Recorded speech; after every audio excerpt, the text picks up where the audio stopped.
Bonsoir à toutes et à tous. Bravo pour la holée. Elle est très belle. Bienvenue à cette avant-première du premier film en tant que réalisatrice de la comédienne que vous connaissez peut-être, Joséphine Japy, qui brille au combat. Et avec moi pour le présenter, j'appelle son producteur, Raphaël Grebinski, et la comédienne Sarah Pachou.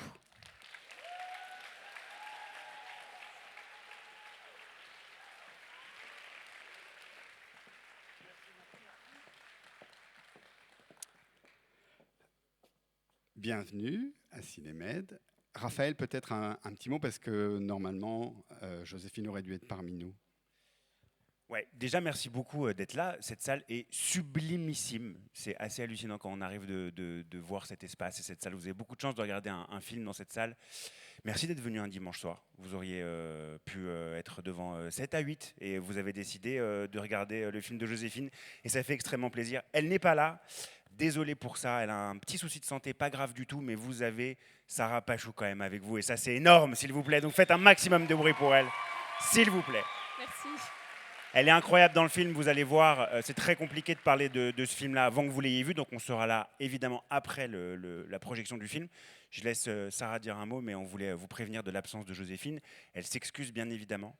Et voilà, et on espère que vous allez profiter de ce film, aimer ce film. Vous nous direz tout ça à l'issue de cette projection. Merci beaucoup, merci.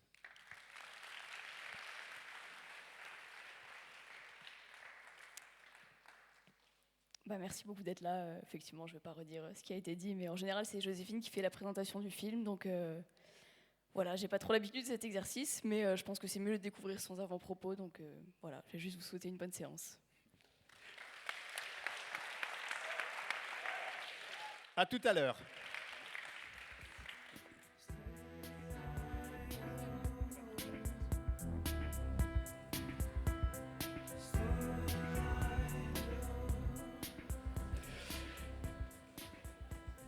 Je vous demande d'accueillir Raphaël Grebinski, le producteur du film, et l'interprète magistrale, Sarah Pachou.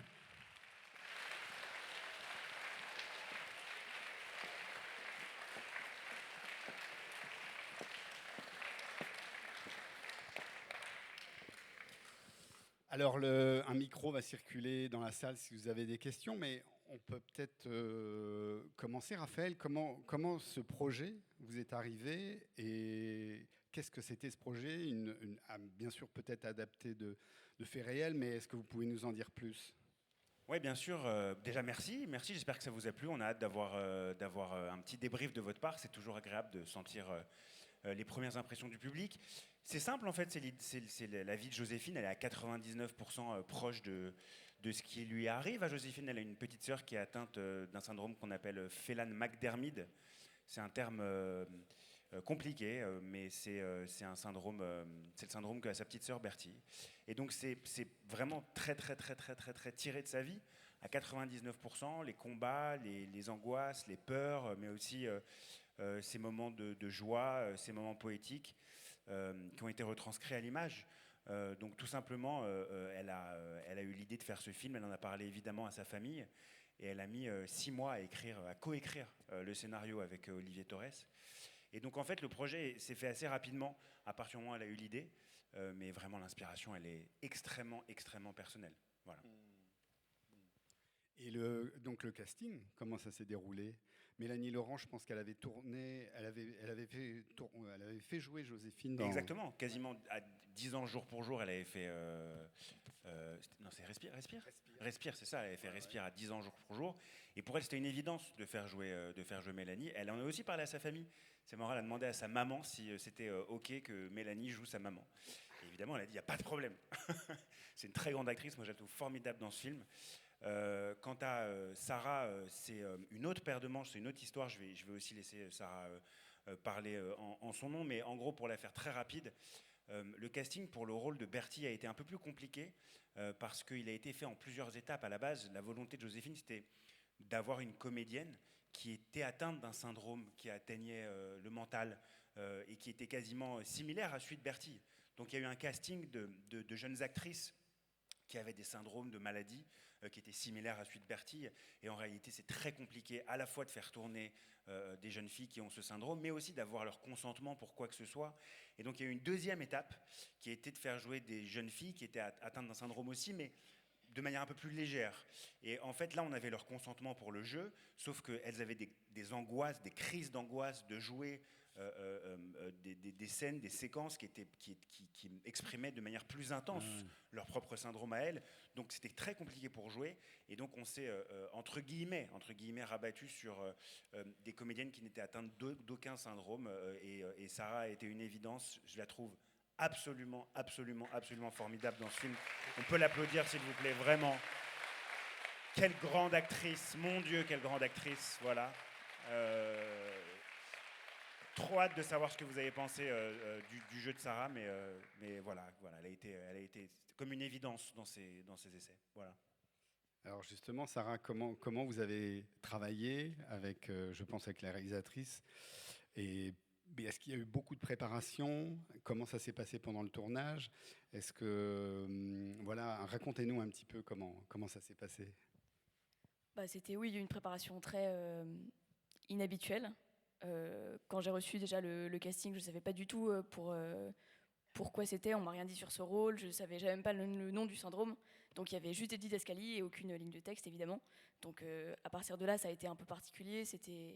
Le casting, ça consistait principalement à marcher et à toucher des objets. Enfin, c'était juste trouver une manière d'exister avec son corps qui le décale. Donc à partir de là, on a travaillé avec Joséphine, et puis ensuite j'ai rencontré Angelina. On a fait beaucoup d'exercices à deux, et puis à trois ensuite avec Mélanie. Pierre-Yves un peu moins parce que le père est peu présent, donc c'était aussi important qu'il ait cette forme de distance, de moins savoir comment faire avec cet enfant un peu particulière.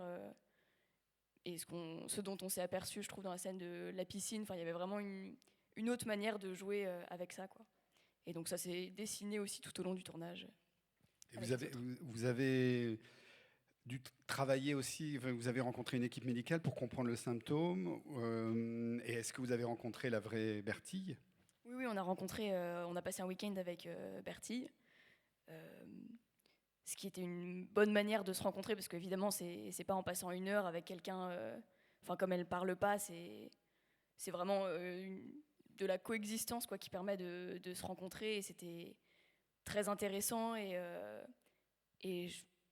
j'espère qu'il en reste quelque chose, et en même temps, je me suis aussi beaucoup réapproprié ce personnage, et c'était un souhait de Joséphine que ce soit pas du tout mimétique, et qu'il y ait plein de choses de la vraie Bertie qui se retrouvent pas dans le film, parce que je pouvais pas les reproduire et que ça aurait été une caricature, quoi.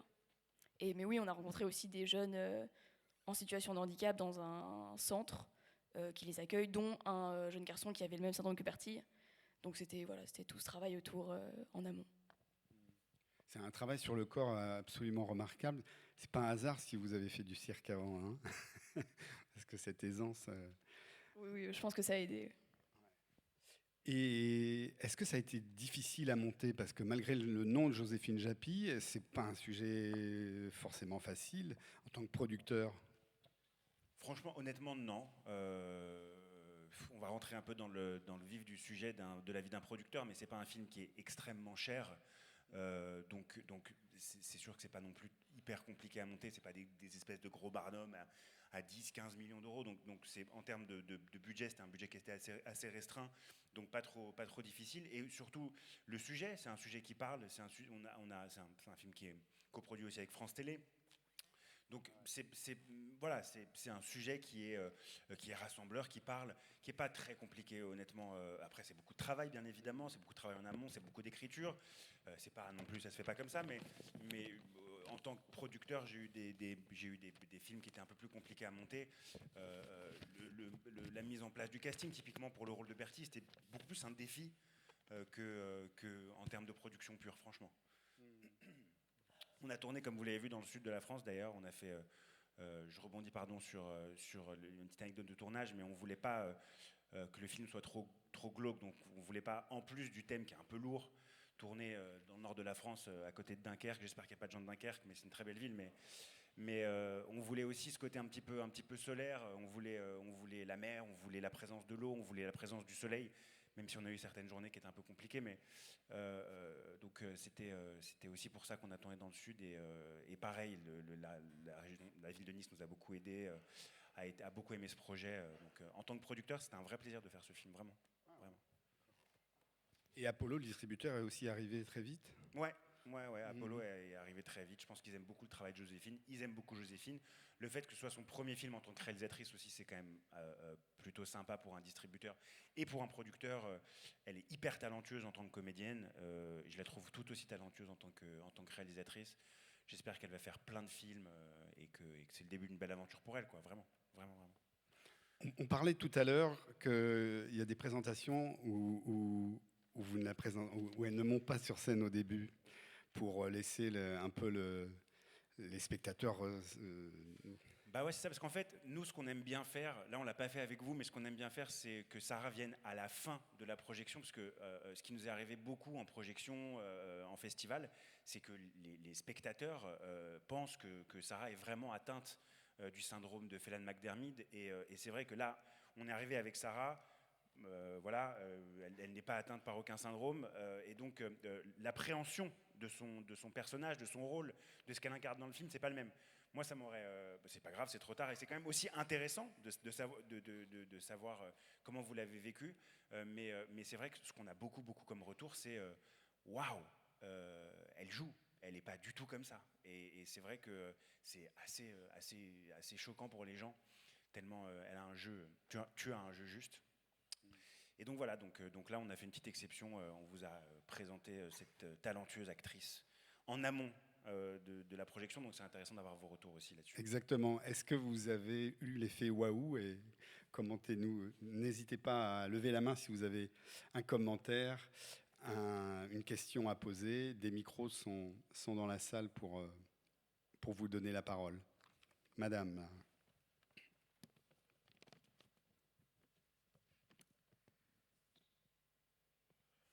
Bonsoir, excusez-moi pour l'émotion. Je suis maman d'un enfant Phelan-McDermid. Donc je viens de voir forcément ma vie devant un film, devant un grand écran. Donc il y a tellement de clins d'œil, mais tellement bien fait. C'est le jeu de Sarah est extraordinaire. C'est une Mélanie aussi, et qui représente aussi Joséphine.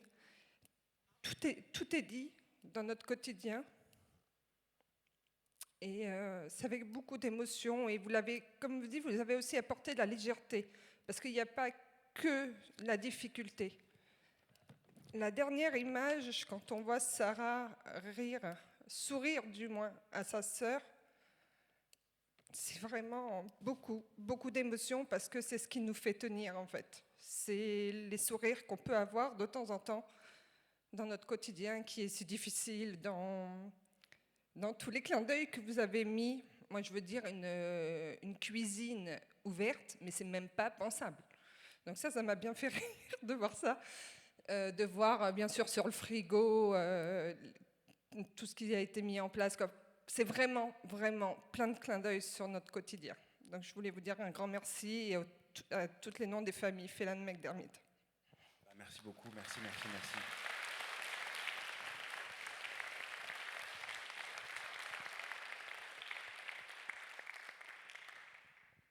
Mais alors, madame, justement, pour rebondir sur ce que vous avez dit, comme c'est la vie de Joséphine qu'elle met en scène, comment ça s'est passé sur le tournage aussi Est-ce qu'elle gardait cette distance, ou est-ce qu'il y avait parfois une charge émotionnelle énorme entre vous Non, elle tenait à cette distance précisément parce que c'est un sujet qui la touche énormément, dans lequel elle a baigné toute sa vie, quoi.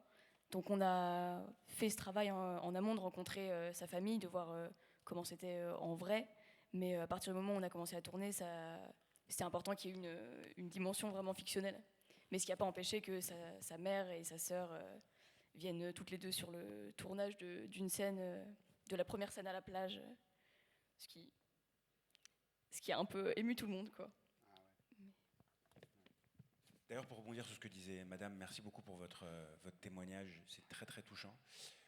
C'est important de savoir qu'il y a, dites-moi si je me trompe, mais je crois 1500 cas, ou très peu de cas. Moi j'ai entendu 1500, c'est ça le nombre que j'ai entendu de syndrome Phelan-McDermid en France. C'est un syndrome qui est peu connu. Il y a eu beaucoup d'errances de diagnostic.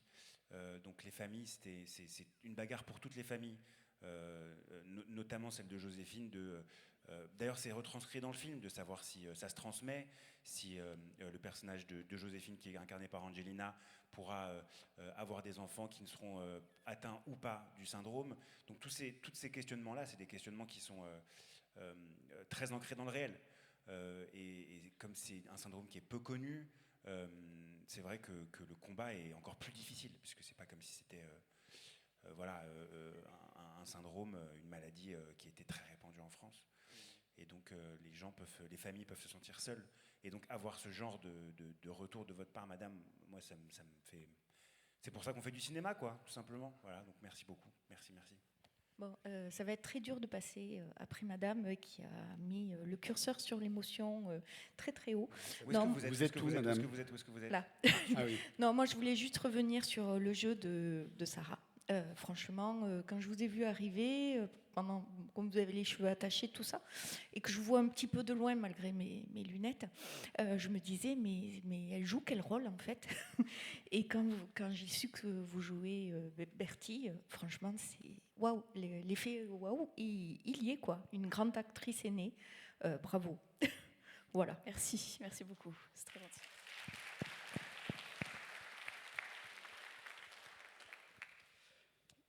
Oui, bonjour. Donc je voudrais un peu élargir la question parce qu'effectivement, là, il y a un syndrome extrêmement précis et une situation très précise. Mais comme vous l'avez mis dans le film à un moment donné, vous élargissez en parlant des handicapés en général. Et donc la question que je me posais, c'est parce que c'est la déstructuration familiale, l'éloignement des amis, etc. Donc ça, on retrouve ça non seulement dans ce syndrome-là, mais dans beaucoup de situations d'handicap, quel qu'il soit, quel que soit l'âge. Et donc, il y a une chose qui m'a interpellé, c'est que, alors je ne sais pas dans la vie réelle comment ça se passe, ça s'est passé pour la vraie Bertie, entre guillemets, mais ce qui m'a un peu attiré l'attention, c'est qu'il n'y a pas de soignants qui viennent à domicile soutenir la mère et la sœur. Et alors que dans la vie réelle, il me semble qu'il y a quand même des gens qui viennent prendre le relais, sans parler d'institutions, mais des gens à domicile qui viennent prendre le relais pour amener un peu de repos et de tranquillité à certains moments. Et donc, je ne sais pas dans la vie réelle si ça a été le cas ou pas, ou si la famille a choisi de ne pas avoir d'aide extérieure. Est-ce que vous avez une réponse à cette question? En fait, alors, pour tout à fait honnête avec vous, je ne suis pas assez intime dans la vie de Joséphine Japy pour savoir à quel point il y a des soignants qui viennent à domicile. Par contre, je peux vous répondre sur un point, c'est l'importance de l'Institut Imagine. Et je pense que c'était plus important pour Joséphine de mettre en avant l'Institut Imagine, qui est d'ailleurs un vrai institut, pour ceux qui ne le savent pas, qui s'occupe vraiment de ce genre de syndrome, qui est un institut très important qui se trouve à Paris. Et donc elle a voulu mettre en avant beaucoup plus le travail des professionnels dans l'Institut Imagine que des professionnels de santé à domicile. Je ne sais pas si Sarah, toi tu es au courant, s'il y a eu des soignants qui venaient à domicile, je ne sais pas. Mais en tout cas, il y a un truc que je sais, c'est que pour le film, elle, ce qu'elle voulait mettre en avant, clairement, c'est vraiment l'importance des professionnels de santé qui soutiennent les familles au quotidien. Donc c'est pour ça que l'Institut est tout le temps, très souvent présent, quoi. Et oui, je crois qu'il y a eu une partie d'aide à domicile pour Bertie, mais après je sais pas, je connais pas tout évidemment de cette partie de la vie de Joséphine, mais je crois que c'était aussi un choix pour le film de fermer cette cellule familiale, et parce que dans un sens ça aurait déjà créé une ouverture d'avoir quelqu'un qui soit là pour Bertie. Là c'était aussi le fait que ces trois personnages doivent se débrouiller avec cette maladie sur laquelle ils ont très peu d'informations finalement, qui intéressaient Joséphine, je crois. Ouais. je moi-même aussi en situation de handicap. Et je voulais vous remercier d'avoir su mettre beaucoup de choses dans l'ombre, dans la lumière ce soir. Merci, monsieur. Merci, Merci. beaucoup. Merci, merci, merci.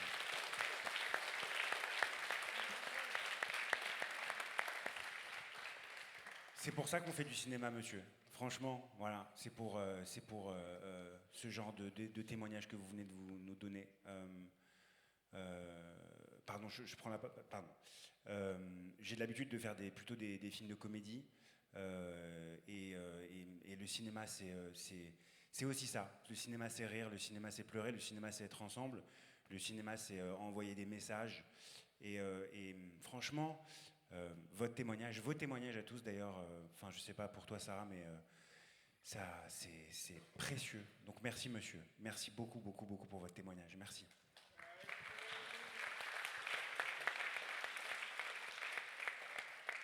Oui, Bonsoir. Évidemment, tout le monde ne peut que vous féliciter, mais je voulais vous poser une question par rapport à la dernière image.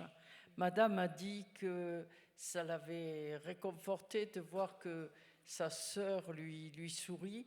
Moi, j'ai eu une autre idée par rapport à cette image. Je voulais savoir qu'est-ce que vous avez voulu mettre dans cette dernière image. Alors, c'est pas nous qui avons réalisé le film, mais enfin, moi, ça m'intéresse de savoir ce que vous en avez pensé, si justement c'était autre chose. Ah, moi, j'ai eu très peur, si vous voulez, que la sœur, elle n'en pouvait plus et qu'elle se suicidait. Waouh! Oh, wow! Ok.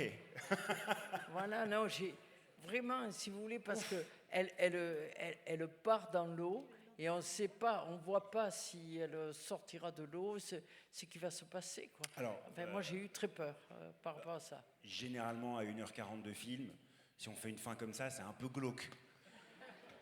Donc on s'est dit, c'est pas mal si elle termine à se baigner quand même dans la mer et qu'il y a un petit sourire. On s'est dit, parce que si elle part se suicider, on s'est dit, après, il y a un générique, c'est un peu... Vous voyez, madame? Non, mais après, je trouve ça super qu'on puisse avoir cette interprétation aussi, que ce soit pas une scène complètement unanime. Enfin, j'avais jamais entendu ça et merci, franchement, c'est intéressant. Non, mais tout est sujet à interprétation, bien évidemment, mais ouais, non, je pense pas que c'était la volonté de Joséphine, mais c'est aussi ça le cinéma, c'est d'avoir des interprétations différentes, mais je pense pas qu'il y avait cette volonté de suicide en fin de film, non, je pense pas. Ah, mais non, mais vous excusez pas, mais attendez, mais pas du tout. Ça sert à ça, la culture, à débattre, à échanger. Bonjour, encore une fois félicitations, c'est vraiment un super film. Je voulais juste demander à Sarah, qu'est-ce qui t'a semblé le plus dur, le plus angoissant à jouer, parce que c'est un rôle difficile et si t'étais pas prête au début, enfin au casting, j'imagine que ça a dû être hyper impressionnant avec les attentes et tout, donc je me demandais, voilà. Il y a eu plein de scènes assez physiques, mais je pense que le plus inquiétant, c'était vraiment de pas tomber dans la caricature, évidemment, mais de pas trahir le propos. Et c'était quand même un choix très fort de la part de Joséphine de prendre une actrice qui soit pas en situation de handicap. Je savais qu'il y avait eu tout un processus avant qui était une base importante pour qu'on puisse commencer sainement ce travail, mais c'était vraiment ça, la pression tout au long du tournage si un jour on est fatigué, ça peut pas. Si c'est moins bien, c'est pas que moi que ça atteint, quoi. C'est vraiment la représentation de personnes qui me sont complètement extérieures. Donc c'était ça le plus dur, je pense. Merci beaucoup. Il y a eu une scène particulièrement difficile où ça marchait pas, où Joséphine a dit on verra demain. Non, on n'a jamais dit on verra demain. Mais il y a eu des scènes difficiles. Ouais. Les scènes dans l'eau, globalement, dans la mer, c'était long à tourner. On les a faites beaucoup au début et c'était très éprouvant physiquement. Et quelle était sa manière de diriger? Trop forte, pas assez fort? Elle s'adaptait vraiment à chacun. ce qui était très agréable et vraiment nécessaire, je pense. Et bah, voilà, typiquement, un rôle comme Bertie, c'est très compliqué de diriger avec des mots, et donc elle s'est vachement, enfin, elle dirigeait un peu avec le corps, quoi, en fonction de l'énergie pour doser. Enfin, c'était presque comme une chef d'orchestre, quoi. Elle me faisait presque des signes pour le son, comme ça, comme ça. Enfin, c'était vraiment un autre langage, quoi. C'était très intéressant. La question de la dame, pardon, je fais le haut-parleur, était vous, qu'est-ce que ça vous fait de, qu'est-ce que vous avez découvert de vous-même, en gros, en jouant ce rôle-là?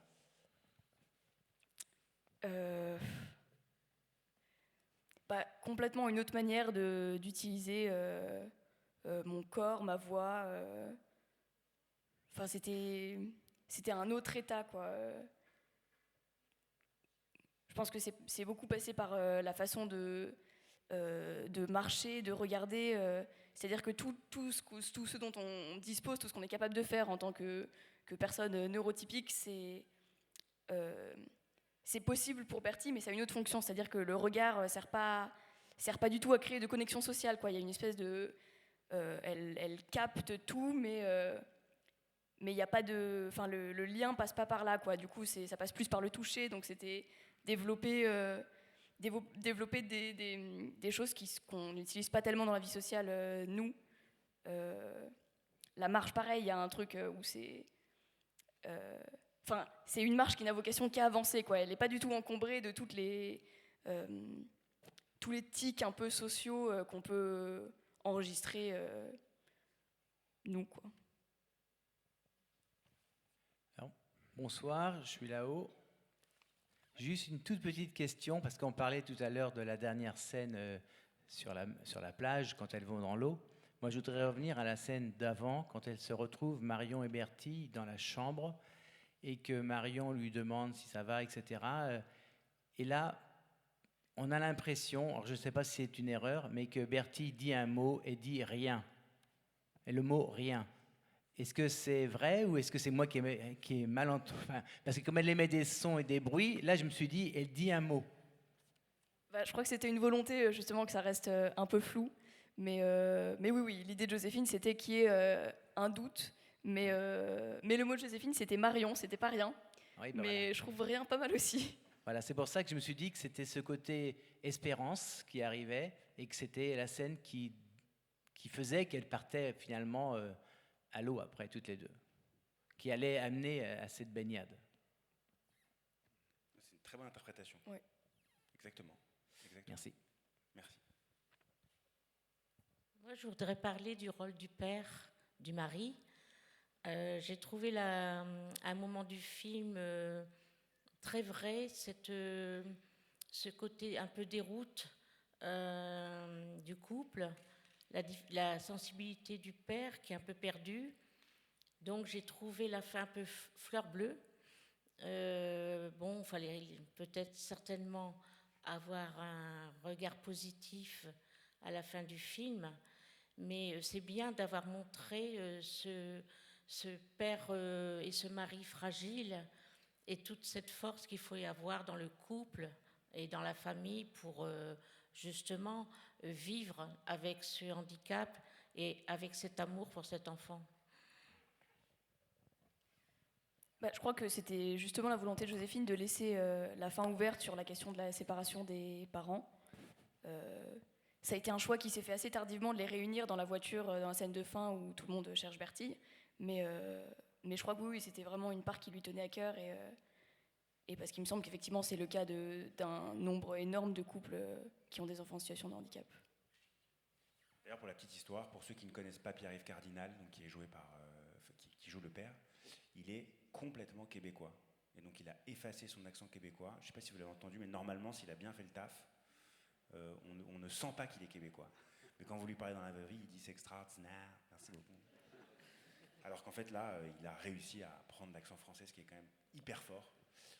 Et je trouve que c'est un super acteur aussi, il est super. Ouais, vraiment, on l'aime beaucoup. Eh bien, s'il n'y a plus de questions... Merci beaucoup, merci à tous. On peut peut-être dire quand le film sort. Déjà, si vous avez aimé ce film, bien évidemment, parlez-en autour de vous. C'est comme ça que le cinéma fonctionne aujourd'hui, c'est le bouche à oreille. Ça, c'est la première chose. Le film sort le 31 décembre. Donc, pour le 1er janvier, en gueule de bois, vous pouvez retourner voir le film. C'est super. Il sera dans toutes les salles de France et de Navarre. Merci infiniment d'être venu, d'avoir pris le temps, d'être resté jusqu'ici. Merci beaucoup. Merci. Bravo. Bonne soirée, merci. Merci.